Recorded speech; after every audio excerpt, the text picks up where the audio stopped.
Esta es la segunda parte de la recopilación que estoy haciendo de las mejores películas de terror que se encuentran en el amplio catálogo de Amazon Prime Video. La misma se basa en mi gusto personal.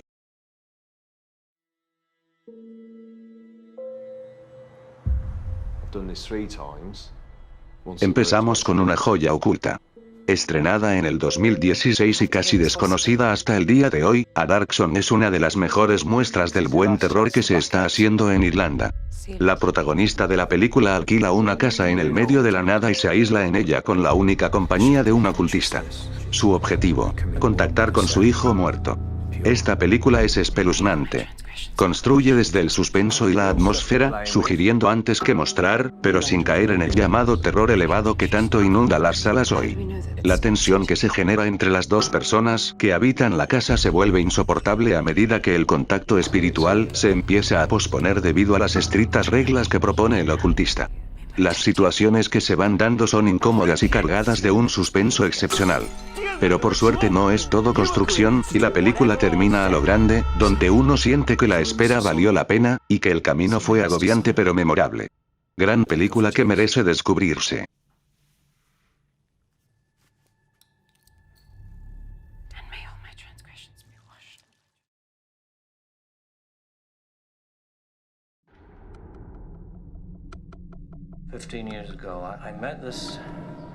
Y si la anterior era una película desconocida, esta es lo contrario. Clásico absoluto, estudiada y admirada desde su estreno en 1978, Halloween es, quizás, el slasher definitivo. La historia es conocidísima. Un psicópata huye de un hospital psiquiátrico y vuelve al pueblo donde años atrás asesinó a su propia hermana. ¿Qué se puede decir de esta obra maestra absoluta que no se haya dicho ya? Podríamos hablar por horas del villano mítico que salió de la mente de John Carpenter. Michael Myers es una institución en el terror. Con su máscara, su lento pero implacable movimiento, su frialdad al asesinar, su legado incuestionable en el cine y en la cultura pop. Podríamos comentar la solidez general de los personajes, poniendo de ejemplo al carismático Dr. Loomis. Podríamos estudiar por días la impecable puesta en escena del mejor director que nos dio el género. De cómo construye el miedo a través de la elección de los planos. Podríamos mencionar la gloriosa banda sonora compuesta por el mismísimo Carpenter, y de ese teclado que jamás se irá de nuestras cabezas. Podríamos incluso analizar la trama desde un costado psicológico, del rol de Myers como un Holden Caulfield moderno, asesinando adolescentes que están entrando en la adultez, pero que jamás lastima a un niño. Sea como sea, probablemente, la mejor película de terror de la historia. Para mí, comparte ese puesto supremo junto a otro clásico que incluiré más adelante en esta recopilación.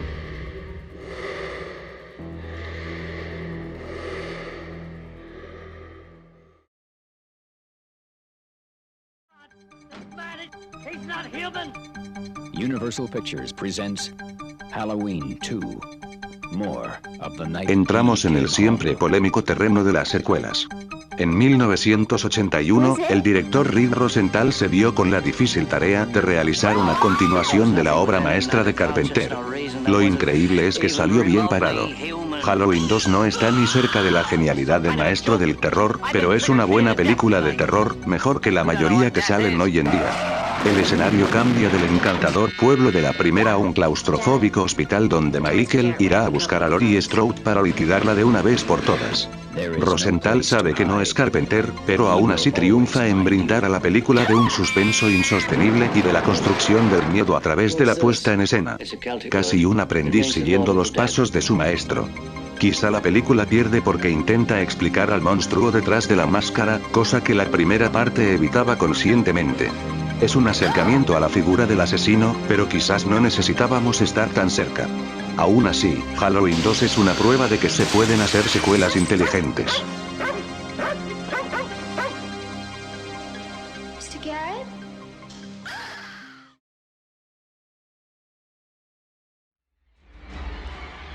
Someone is coming back to Elm Street. Y hablando de buenas secuelas, Pesadilla en la calle Elm 2. La venganza de Freddy también está en el catálogo de Amazon. Una nueva familia llega a la casa de la primera y las pesadillas protagonizadas por el mítico Freddy Krueger no tardan en llegar. A diferencia de la primera, ahora el asesino obra poseyendo al joven protagonista, llevándolo a realizar los crímenes. Al igual que Rosenthal, Batchelder se vio con la ardua tarea de no destrozar la película original. Y la sombra de Craven, como la de Carpenter, es realmente desafiante.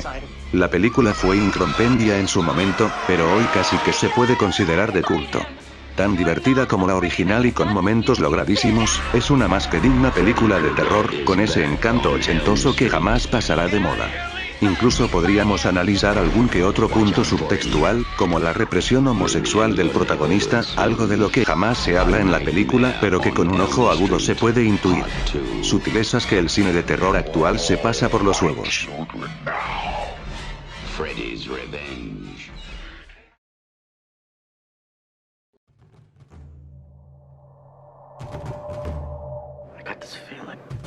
Quizá no tenga demasiado sentido poner a Destino Final en esta lista, porque, ¿quién no la vio? Pero me debo al motivo de esta recopilación, que no es de la popularidad de las películas escogidas, sino el de su calidad. Y sí, Destino Final es una buena película. Un avión, una premonición y la muerte implacable que persigue a los protagonistas. Esa es una buena sinopsis para la película. Estrenada en el 2000 y televisada y vendida por Telefe por los siguientes 10 años como estreno, es un gran exponente del terror que se hacía a principios de esa década. Desde la estética, los personajes y la onda que desprende en cada escena. Dirigida por uno de los mejores guionistas de los Expedientes X, James Wan, aunque también director, de Dragon Ball Evolution, la película es subestimada pero es de esas que todos dejamos cuando la pasan en la tele. Lo mejor de la misma es que es súper entretenida, no cae en ningún momento y está llena de momentos estelares. Las muertes son ingeniosas y hay algo muy creativo en elegir a la mismísima muerte como el asesino. En ese sentido, Destino Final es casi un slasher.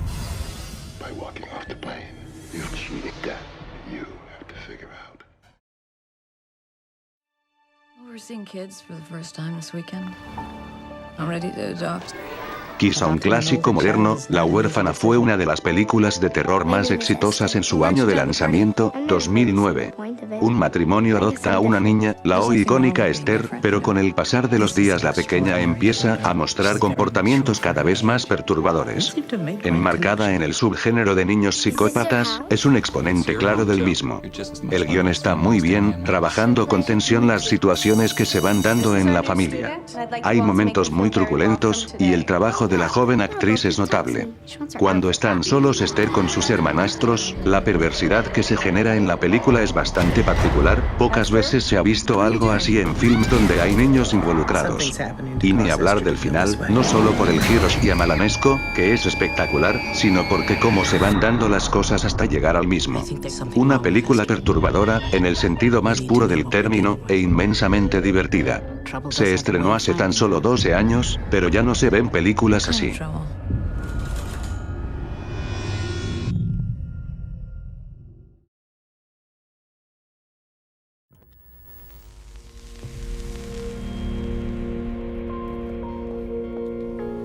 Saliendo de los clásicos y volviendo a las joyas ocultas, In Fabric, del siempre único Peter Strickland es otra digna mención. Sheila ve un vestido rojo en una tienda, y es inmediatamente hipnotizada por el mismo.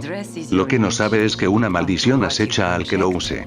Antes que nada es necesario hacer una aclaración. In Fabric no es una película para todo el mundo. Lejos está del terror del Conjuro o del The Hostel.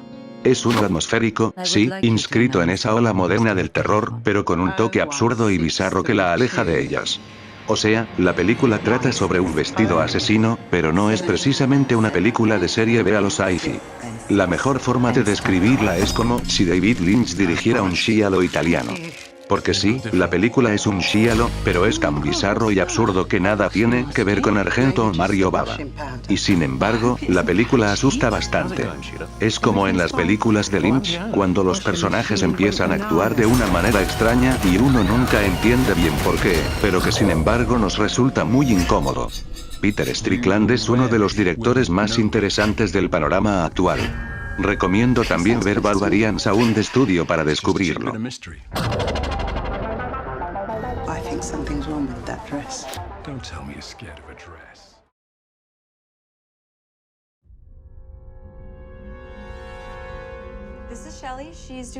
Continuamos con joyas desconocidas con la que es quizás la más desconocida de esta recopilación. Estrenada en el 2018, The Cleaning Lady trata sobre una mujer que se hace amiga de una chica que contrata para que limpie su casa. Pronto descubre que su nueva amiga oculta algo. Ya cubrimos asesinos seriales, fantasmas y niños psicópatas. Esta entra dentro del terreno del terror puramente psicológico. La película se va metiendo cada vez en la mente perturbada de la mujer de la limpieza, y el horror se nos descubre a medida que la protagonista se da cuenta de que hacerse amiga de esta chica quizá no era la mejor de las ideas. Lo peor que se puede decir de la película es que es algo lineal, algo de lo que sufren muchas películas actuales, pero The Cleaning Lady logra salir adelante gracias a un sólido guión que profundiza en situaciones escabrosas y momentos sumamente incómodos. El contraste entre ambos personajes es muy claro, el éxito y la belleza de la protagonista contra la timidez y las cicatrices de la villana. La interpretación de la actriz que encarna a esta última es notable, entregando miradas enfermizas que muestran la obsesión del personaje. Una pequeña pero más que digna película. Sometimes we all have to do things we don't want to do.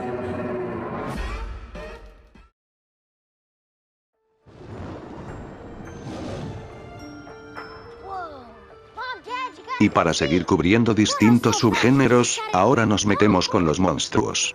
Dirigida por Frank Darabont y basada en una novela corta de Stephen King, La Niebla trata sobre un padre y su hijo que se ven obligados a encerrarse en un supermercado con otras personas luego de que una misteriosa niebla inunde el pueblo donde viven. Un poco a lo de Walking Dead pero con criaturas monstruosas en lugar de zombies, La Niebla juega con el terror de supervivencia. De hecho, Frank Darabont trabajó en la serie y hay dos actores que aparecen también en la adaptación de la obra de Robert Kirkman. La película está muy conseguida, desde su inicio cada vez más tenso hasta cuando se desata el terror Lovecraftiano. El supermercado actúa como un ambiente claustrofóbico, pero cuando los personajes se ven obligados a salir todo es caos y horror. Ni hablar del final, quizá el más trágico e innecesariamente injusto de la historia del terror. Los que la vieron saben de lo que estoy hablando.